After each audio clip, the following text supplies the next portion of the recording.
எஸ்ஐஆரை தமிழ்நாட்டில் நடைமுறைப்படுத்த விடமாட்டோம்னு சொல்லி முதல்வர் ஸ்டாலின் அவர்கள் சொல்லியிருக்கிறாரு. இந்தியா கூட்டணி கட்சியினுடைய கூட்டம் இதற்கு எதிராக நடத்த போகிறாங்க. ஆனால் அதிமுக எஸ்ஐஆரை வரவேற்றிருக்கு. எப்படி பார்க்குறது இதை? ரொம்ப முக்கியமான ஒரு டெவலப்மெண்ட். எஸ்ஐஆர் என்பது பீகாரில் தொடங்கப்பட்ட போதே நம்ம சொன்னது எஸ்ஐஆர் பீகாரில் அப்படிங்கிறது தொடக்கம்தான். இந்தியா முழுக்க நடைமுறைப்படுத்துவது ரொம்ப குறிப்பாக அவங்க மேற்கு வங்கம், தமிழ்நாடு, கேரளாவை குறி வச்சு நகர்த்துறாங்க. அதில் ஹையஸ்ட் ப்ரையாரிட்டி மேற்கு வங்கமாக இருக்கும். ஏன்னா இன்றைக்கி எங்கள் எதிர்கட்சி நாளைக்கு ஆட்சி பிடிக்கிறது நோக்கியும் கூட போகலாம். பீகாரில் ஒரு சோதனை களமாக ட்ரை பண்ணுறாங்கன்னு ஒரு எச்சரிக்கை அப்படிங்கிறது அந்த காலகட்டத்திலேயே பலரும் பேசினாங்க. பட் அது அரசியல் கட்சிகள் பெரிய அளவுக்கு எடுக்கலை அல்லது கண்டுக்கலை நம்ம பார்க்க வேண்டியிருக்கு. மற்றவர்கள், செயற்பாட்டாளர்கள், ஊடகவியலாளர்கள் இந்த லெவலில் அது நின்று போச்சு. இன்றைக்கி அது நம்ம தலைக்கும் வந்திருக்கிறது. நவம்பர் 1 தொடங்க போகிறோம். 12 மாநிலங்கள் அப்படின்னு அதை அறிவிக்கவும் செய்திருக்கிறது தேர்தல் ஆணையம் அதிகாரப்பூர்வமாக. இப்போ தான் அதற்கு ரியாக்ட் பண்ணணுங்கிற இடத்துக்கு வராங்க. உடனடியாக அவங்க அறிவித்ததும் நேற்று மாலையே இந்தியா கூட்டணி கட்சிகள் அனைத்து கட்சிகளுமான கூட்டம் எங்கள் தமிழ்நாட்டில் அறிவாலயத்தில் நடக்குது. திமுகவினுடைய தலைமையில் உலகம் முடிச்சுட்டு முதல்வர் ஸ்டாலின் அவர்கள் அனைத்து கட்சிகளும் இதில் கூடணும், கட்சி பாகுபாடின்றி எல்லாரும் வரணும்னுட்டு நவம்பர் 2 அனைத்து கட்சி கூட்டத்துக்கு அழைப்பு விடுக்கிறார். அவருடைய பதிவும், அதை எதிர்த்து அவர் போட்டிருக்கக்கூடிய பதிவும் கூட தமிழ்நாட்டிலும் எஸ்ஐஆர் வாக்குரிமை பறிப்பை தடுப்போம், வாக்கு திருட்டை முறியடிப்போம் அப்படிங்கிற வகையில் தான்.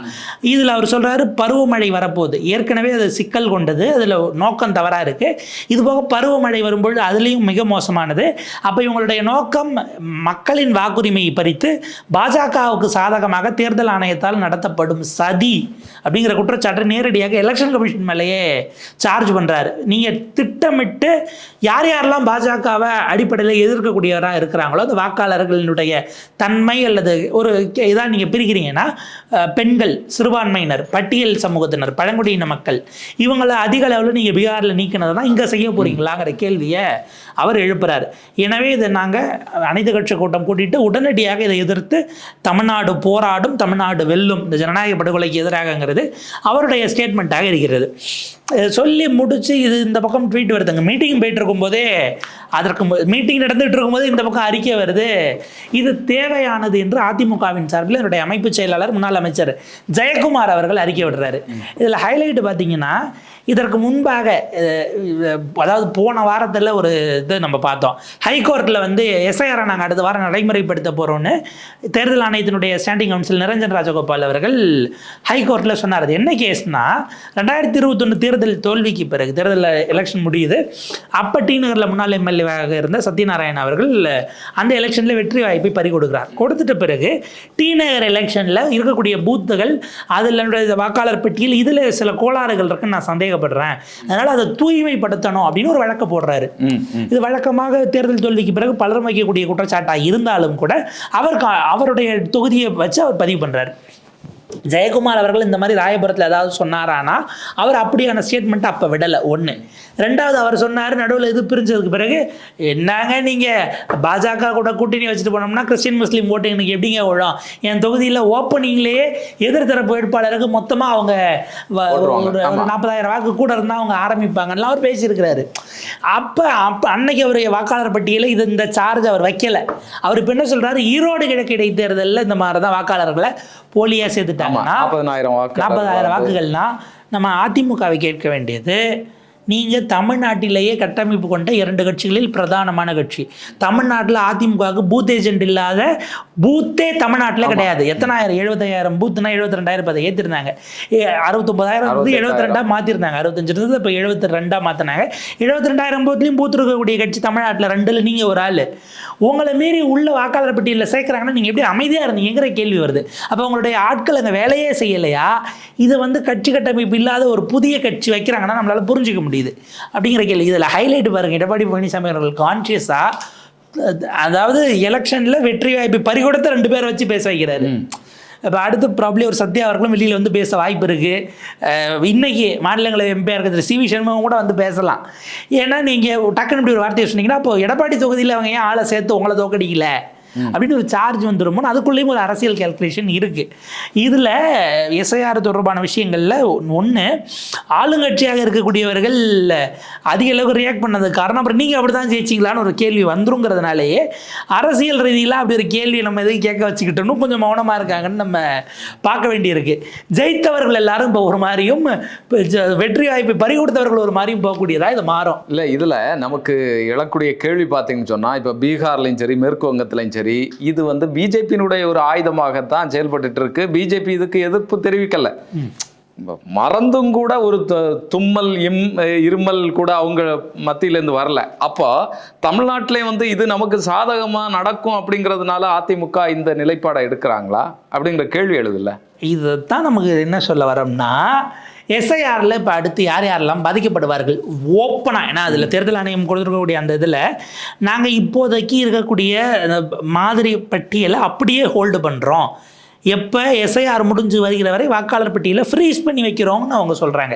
அதுக்கு அர்த்தம் என்னென்னா, இப்போ எல்லாருடைய வாக்குகளும் இருக்கா என்ன ஏதுங்கிறத நிலை யாருக்கும் சொல்ல முடியாது. நாங்கள் அப்படியே அதை ஃப்ரீஸ் பண்ணிவிட்டு இதுக்கப்புறம் மேட்ச் அப்போ இந்த ப்ராசஸை முடிச்சுட்டு அடுத்த February மாதம் 7ஆம் தேதி விடுற பட்டியலில் இருக்கிறவங்களுக்கு தான் ஓட்டுன்னு அவங்க கிளைம் பண்ணுறாங்க. இல்லை, இப்போ இந்த நிலையில் வந்து யாரும் வந்து அதை பரிசோதனை பண்ணி நம்மளுடைய வாக்குகள் இருக்கா அப்படிங்கிறதெல்லாம் பார்க்க முடியாது. எல்லாமே க்ளோஸ் பண்ணி வச்சாச்சு, கதவை பூட்டியாச்சு. கதவை பூட்டிட்டு நாங்கள் என்ன திறந்து விடுறோமோ திறந்து விடும்போது என்ன இருக்கோ அதுதான். அப்படி ஒரு வாக்குச்சாவடி மையத்தில் 1000 வாக்காளர்கள் அப்படிங்கிற மாதிரி பிரிக்கிறாங்க. அடுத்தது ஒரு வாக்குச்சாவடி மையத்துக்கு பூத் லெவல் அதிகாரி ஒருத்தர் இருப்பார். ஒவ்வொரு சட்டப்பேரவை தொகுதிக்கும் ஒரு வாக்காளர் பதிவு அதிகாரி இருப்பார். இந்த அதிகாரி சப்டிவிஷனல் மேஜிஸ்ட்ரேட் லெவலில் இருப்பார்.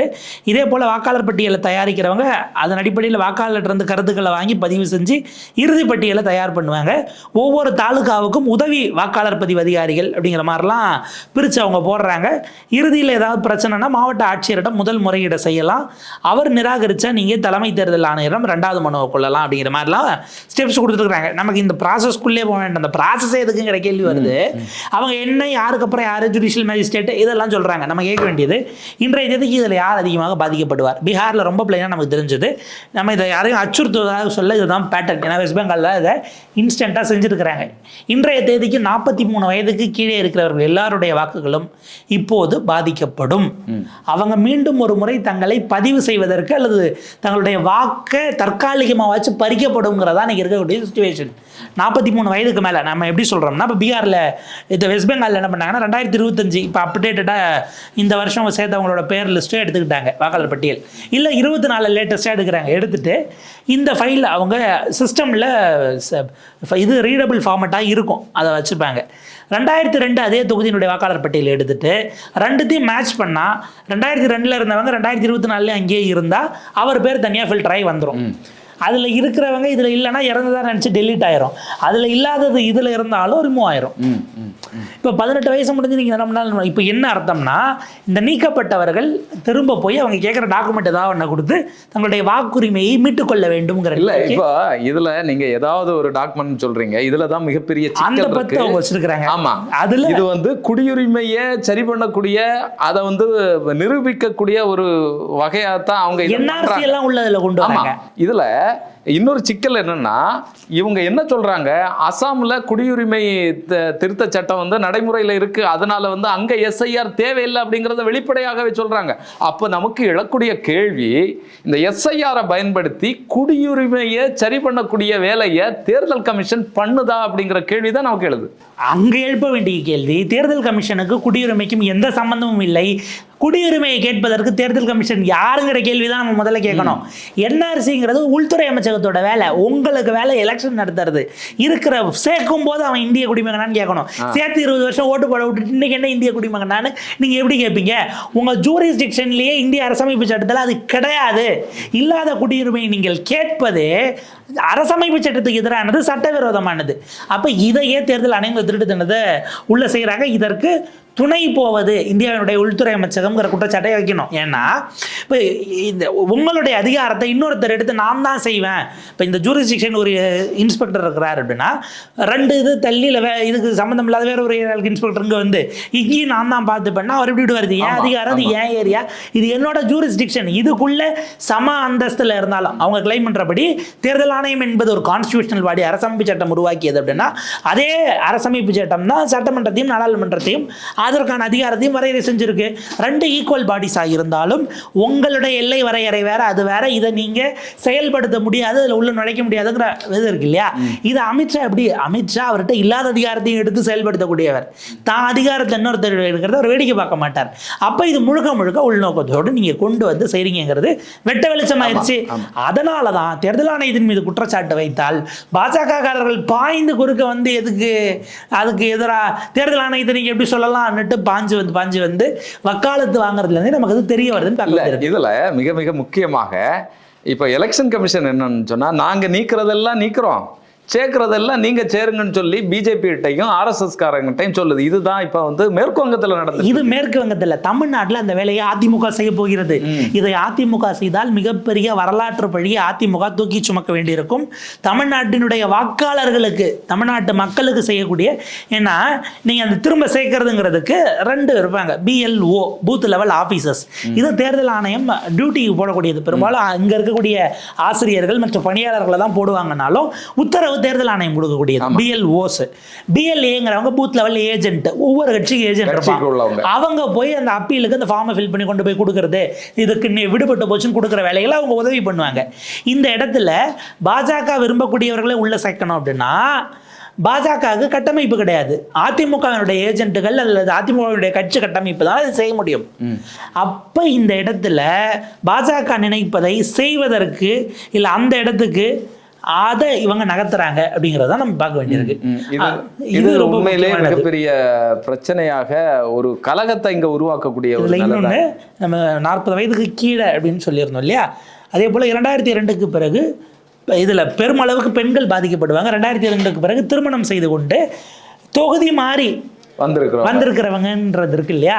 இப்போ அவங்களுடைய பெயர் 2002 வாக்காளர் பட்டியலில் திருமணம் செய்து கொண்டு வந்த கணவனுடைய ஊரில் இருக்காது. இல்லை வேலைக்காகவே இடம்பெயர்ந்தே வராங்கன்னா கணவன் மனைவி 2 பேருக்குமே ஓட்டு இருக்காது. அப்போ 2 பேருக்குமே நீக்கப்படும். இப்போ இவங்க எங்கே போய் தன்னுடைய குடியுரிமையை நிரூபிக்கணும்? 2002 தன்னுடைய பெயர் இருந்த அங்கே பிறந்த அந்த தொகுதியா இல்லை அதற்கு திருமணத்துக்கு போய் வந்த இந்த தொகுதியானலாம் பெரும் சிக்கல் வரும். பெருமளவு பெண்கள் பாதிக்கப்பட்டதுக்கு இதுவும் ஒரு காரணமாக இருந்திருக்க வாய்ப்பு இருக்குது. இப்போ இதைத்தான் அவங்க உள்ள களம் இருக்கிறாங்க. இதுக்கு என்ன பண்ண போகிறாங்கங்கிறது உள்ளபடியே எவ்வளோ பண்ணாலும் அவங்க செய்யறதாங்கிற இடத்துக்கு போனால் இது மிகப்பெரிய கொந்தளிப்புகளை சமூகத்தில் ஏற்படுத்தும் நம்ம பார்க்க வேண்டியிருக்கு.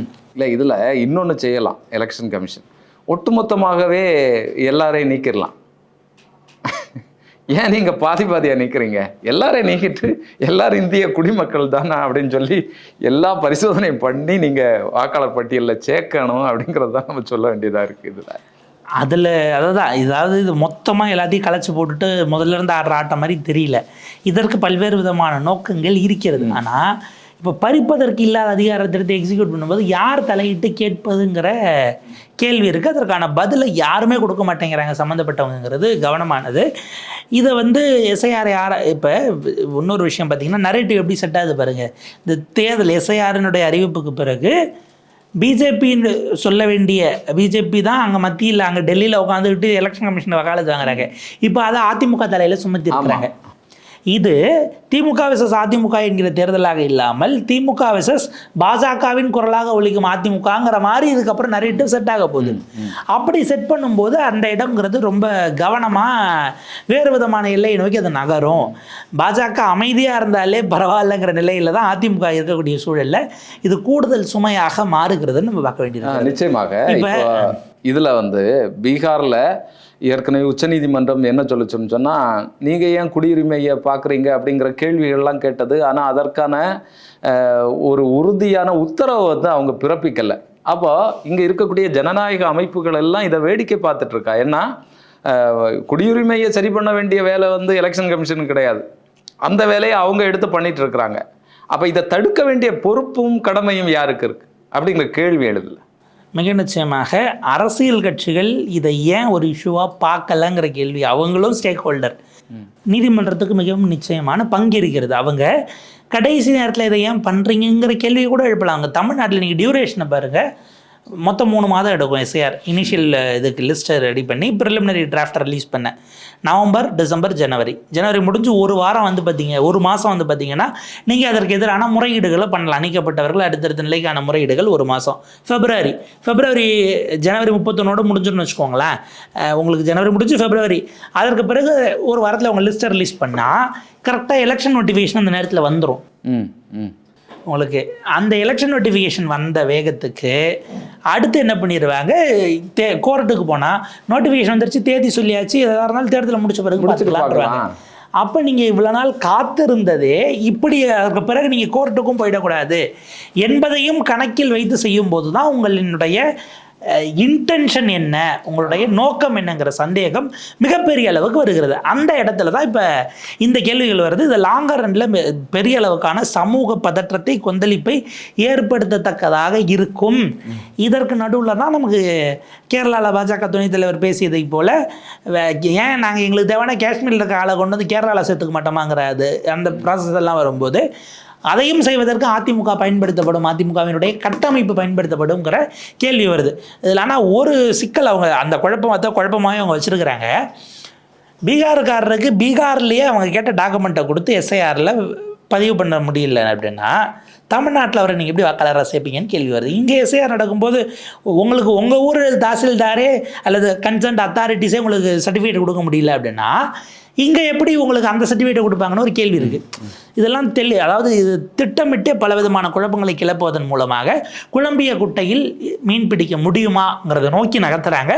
அதனுடைய ஒரு எல்லையாகவும் தான் இது இருக்கிறது. அடிப்படையில் ஜனநாயகத்தின் பால் அதில் பங்கு கொண்டிருக்கக்கூடிய எல்லோரும் எதிர்த்து நிற்க வேண்டிய ஒரு பேராபத்தாக இன்றைக்கு இந்திய ஜனநாயகத்துக்கு எஸ்ஐஆர் அமைந்திருக்கிறது. இல்லை, இதில் பீகாரில் பொறுத்தளவில் இவங்க நீக்கினதுல எல்லாம் அப்புறம் சேர்த்து கொண்டதெல்லாம் முறையாக சேர்த்தது இல்லை. அவங்களுக்கு தேவையானவங்கள அவங்க சேர்த்துக்குவாங்க. மற்றவங்களுக்கு தேவைன்னா இந்த டாக்குமெண்ட் சரியில்லை, அந்த டாக்குமெண்ட் சரியில்லை, அதை கொண்டு வா, உங்களுடைய இது வந்து கிளியர் இல்லை அப்படின்னு சொல்லி புறக்கணிக்கக்கூடிய வேலை வந்து இதில் செய்வாங்க. ஆனால் எலெக்ஷன் அறிவிப்பு வந்த பிறகு எவ்வளவு சீட்டுகள் என்பதில் சண்டை போனது, யார் முதலமைச்சர் வேட்பாளர் என்பதில் சண்டை போனது, அதற்கு பிறகு ஓட் சொருகி குறித்தோ ஓட்டர் அதிகார யாத்திரா குறித்தோ எதிர்கட்சிகள் பேசல. ஏன்னா அவங்களுக்கு அந்த பாலிடிக்ஸ் சிஸ்டத்தை எதிர்த்து தேர்தல் புறக்கணிப்பு பண்ண முடியாதுங்கிற சூழல் வருது இல்லையா. அப்போ எதிர்கட்சிகளே இதை சீரியஸ்னஸ் இல்லாமல் பார்க்கக்கூடிய சூழல் இருக்கும் என்று சொன்னால் மக்களோ அல்லது ஊடகமோ அல்லது நீதிமன்றங்களோ எந்த எல்லை வரைக்கும் போக முடியுங்கிற ஒரு கேள்வி இருக்குது. இதை மக்களிடம் நீங்கள் இதை கொண்டு போய் பரப்புரை இயக்கமாக மாற்றி மூமெண்ட்டாக மாற்றுறதுல எங்கே சுணக்கம் இருக்குங்கிறத அவங்க தான் பரிசீலனை பண்ணணுங்கிற இடம் இருக்குது. தொடர்ந்து பார்ப்போம். இதில் அடுத்தடுத்த கட்ட நடவடிக்கைகளாக இங்கே இருக்கக்கூடிய அரசியல் கட்சிகள் என்ன நிலைப்பாடு எடுக்கிறாங்க, போராட்ட வடிவங்கள் என்னதாக இருக்க போகுது அப்படிங்கிறத தொடர்ந்து பார்க்க வேண்டியது இருக்குது. பேசுவோம் தொடர்ந்து.